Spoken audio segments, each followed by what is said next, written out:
Alright, so we're checking out these new 1303 motors from RCINPOWER.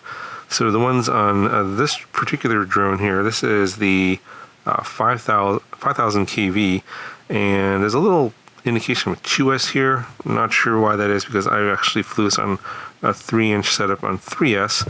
But if you look at the other one that they sent me, this is the 8000 kV version. They're saying that this is for 3S. I think they've mislabeled these, because on a 3-inch prop, you probably want to go 2S on this kV, and then on the 5000 kV, 3S. So I think they got that swap.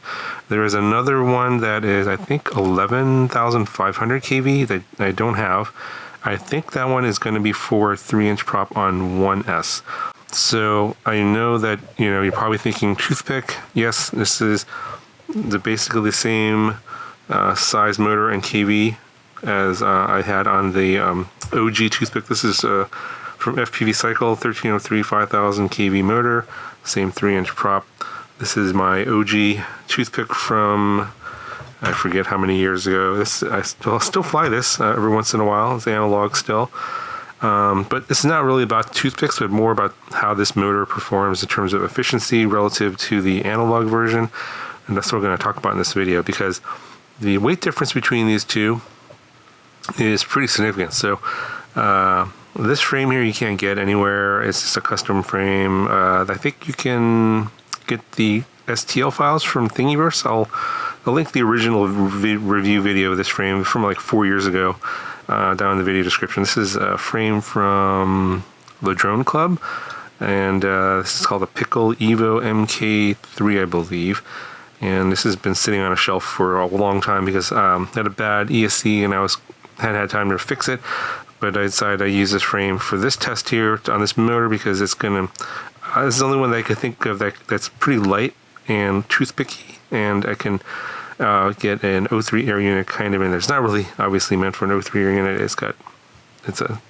The O3 air unit is being held there by dental floss, so I just kind of smashed it together because I wanted to do this sort of comparison for this particular video, and I thought it might be interesting. So the original OG toothpick here is coming in at 62.3 grams, and this is my DJI O3 naked O3 toothpick. This one's coming in at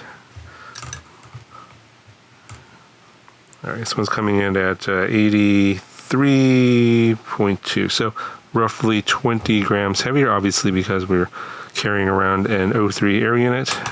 And in this case, I went with a bottom-mounted battery. I put the rubber band at the bottom there with some sticky pads there to hold the battery. And I am also testing the new Beta FPV Lava batteries in this one. This is it's got an XC30. It's a 3S550.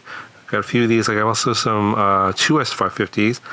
So these are these new folded cell type of batteries that are very popular with whoop pilots because they have less voltage sag.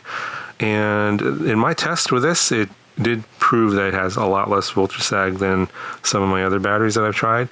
So I was flying this around. I'll probably post this long flight to my second channel. If you guys want to watch that, I'll link that down in the video description. But in a nutshell, almost 9 minutes of flight. I got really super bored and I just wanted to land. I got down to about a little under 3.6 volts on this battery at almost 9 minutes, and it recovered to about 3.75 volts. So a little bit of voltage sag, so about a tenth of a volt of voltage sag under load, but at rest, it went almost back to storage voltage. It was kind of shocking flying this around for almost 9 minutes. I mean, I was just going, kind of going around, just basically trying to kill time.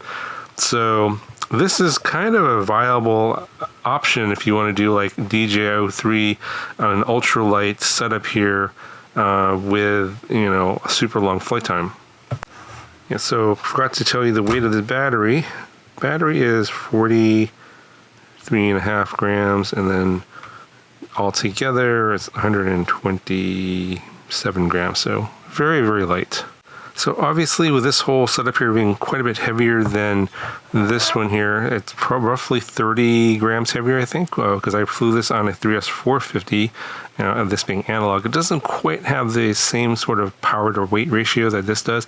You can definitely do a lot more acro with this one. So I was not necessarily focused on the acro ability because I knew that was going to be diminished because of the extra weight. I was more curious how efficient this could be in a similar battery size, maybe a little bit bigger here. But now we're able to get, basically the 4K footage from the O3 air unit here. Created a custom camera mount here because I wanted the no props in view. So that's what I was mainly interested in. So obviously you can go for, put this on like a regular toothpick setup here, go analog, and you're probably going to get fairly similar outcomes. I mean, the motors, I believe, weigh almost the same. I mean, not counting the motor wires and everything. I'll actually put the other one on the scale here in a second. But I think if you did build this analog, the RCINPOWER motors, they're very good, very smooth, very nice bearings. I've featured RCINPOWER motors on my channel many times before. The 1204 motors, I think the 0802 motors, a bunch of other ones in the past. I'm not sure why it took them so long to make a 1303, but I'm glad they did because this is going to be pretty useful for a lot, I think, scenarios where you want a decent amount of power, but not crazy amount of power, but more, geared towards efficiency, which is the kinds of things that I'm looking for. I'm looking for, longer flight times and more efficiency. All right, here's some of the 8,000 kV motor weighs with all of the motor wire, and for this build, about half the motor wire was cut off, so it's going to be somewhat less than this per motor. I'm not 100% sure what the weight is from the actual product page. I'll put that up here on the screen if I can remember to do a little screen grab of that. But yeah, if you look to go to the product links page, each motor is going to have a slightly different weight because the KV, the motor windings, are a little bit different, and so it's going to have a different effect.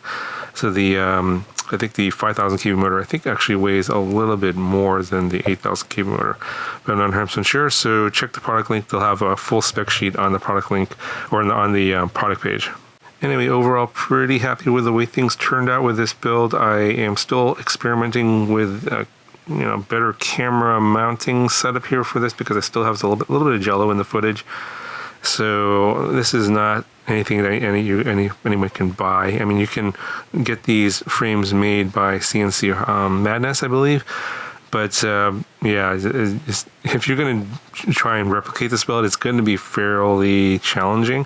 If you're really super interested in pursuing this kind of a build, let me know in the comments, and if I have enough interest, say like 20, 30 people, I may do a deeper dive into this particular build on my second channel. But if not, I'm just gonna, this is not something that anyone can buy. This is a kind of a challenging build anyway. So it would require a fair amount of experience in terms of building to get everything just right. Plus, you'll need this camera, which is not even close to being finished yet. So it's not a product, anything that you can just, pick up off the shelf and put together. So I'm not expecting a whole lot of interest there. I think what I will do is put this 1303 8,000 kV motor on my 2.5-inch micro build, the one that I called my favorite build from last year, 2023. That one has a pretty low kV motor in there. I'm running it on 4S, but I'm thinking I might put this on a 2.5-inch prop on 8,000 kV, and then I'll be able to run that on 3S, and then I'll try and use the same 550 3S. I'm actually really liking this battery. It doesn't have tremendous amounts of punch-out power, at least not on this motor, but it's got really good voltage sag. So, and also it seems like it's got really good efficiency in terms of lots of flight time from this particular setup.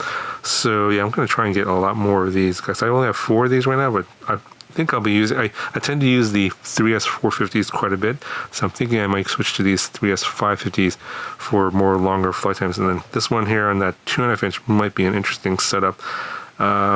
May do a follow-up video with this motor on that quad at some point in the future, don't know when.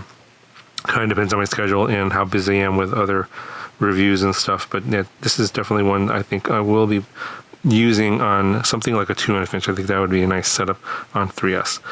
Anyway, links to the motor down in the video description if you guys want to check it out.